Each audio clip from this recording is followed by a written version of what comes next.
Hello guys, welcome to my YouTube channel.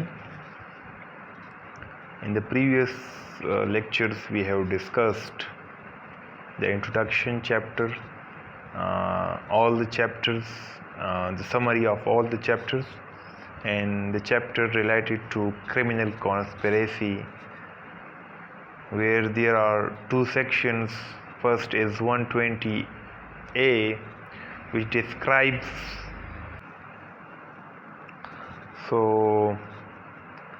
there were two sections, 120A, which is about the definition of criminal conspiracy, and the second section is 120B, which is about the punishment of criminal conspiracy.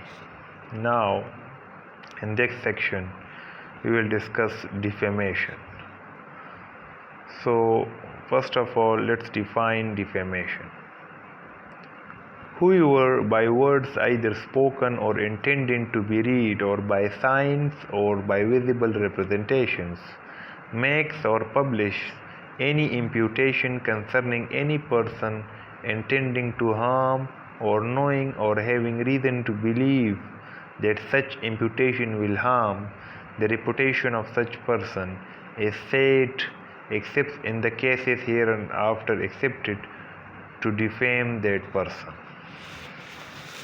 So इसका मतलब ये है कि कोई spoken, either spoken या reading या जो है कोई साइंस वगैरह के ज़रिए या कोई विजिबल रिप्रेजेंटेशन के ज़रिए कोई भी इस तरह की चीज़ जो कि अगर उसको पता हो कि ये जो है उसके रेपुटेशन को ख़राब कर सकता है, इसके अलावा तो उसके पास कोई इस तरह रीज़न हो जिस पे हम यकीन कर सकते हैं कि ये दूसरे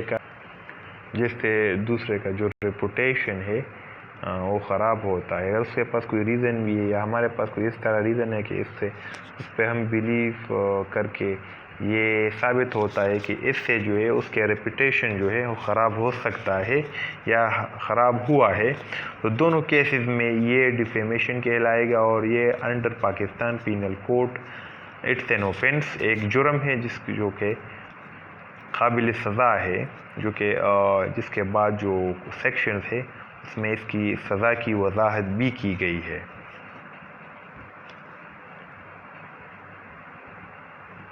सो एग्ज़ाम्पल्स के तौर पर अगर हम देखें कि अगर एक कहे कि ज़िड as an honest man he never stole his watch, तो कि अगर इस तरह कहे कि वो एक अच्छा बंदा है लेकिन और उसने भी जो है बी का जो वॉच था, जो घड़ी थी, वो नहीं चुराई, तो ये भी इस तरह है कि आप इंटेंशनली इसको लोगों को ये बताना चाहते हैं कि ज़िड ने ये काम किया है, तो ये डिफेमेशन है। अगर ये एक्सेप्शंस में नहीं आता तो फिर ये डिफेमेशन है।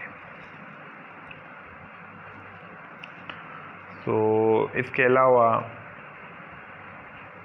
As asked who stole his watch, अगर ऐसे पूछा जाए कि बी का जो वॉच है वो किसने चोरी किया और ए पॉइंट्स टू ज़िड, वो कहे कि ये ज़िड ने किया है, तो अगर ए एक्सेप्शंस में नहीं आता और वाकई अगर उसने नहीं किया है तो ये डिफेमेशन में आता है फिर ये काबिल सज़ा जुर्म है।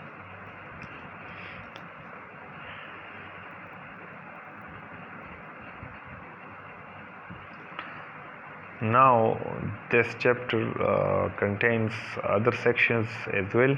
So punishment for defamation. So whoever defames another shall be punished with simple imprisonment for a term which may extend to 2 years or with fine or with both.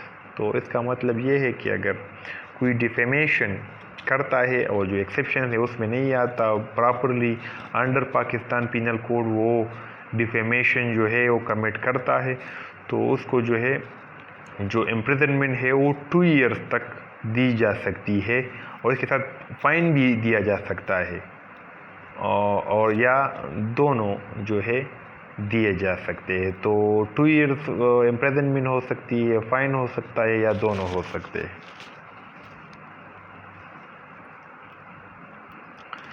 The other sections are printing or engraving matter known to be defamatory. अगर इस तरह कोई आप print करते हैं, engrave करते हैं तो वो भी defamation में आता है.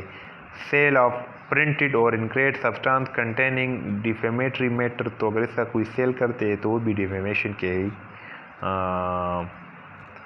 ज़िम्रे में आता है और उसका जो सज़ा है वो भी डिफेमेशन ही की तरह है. Tile of offences under this chapter.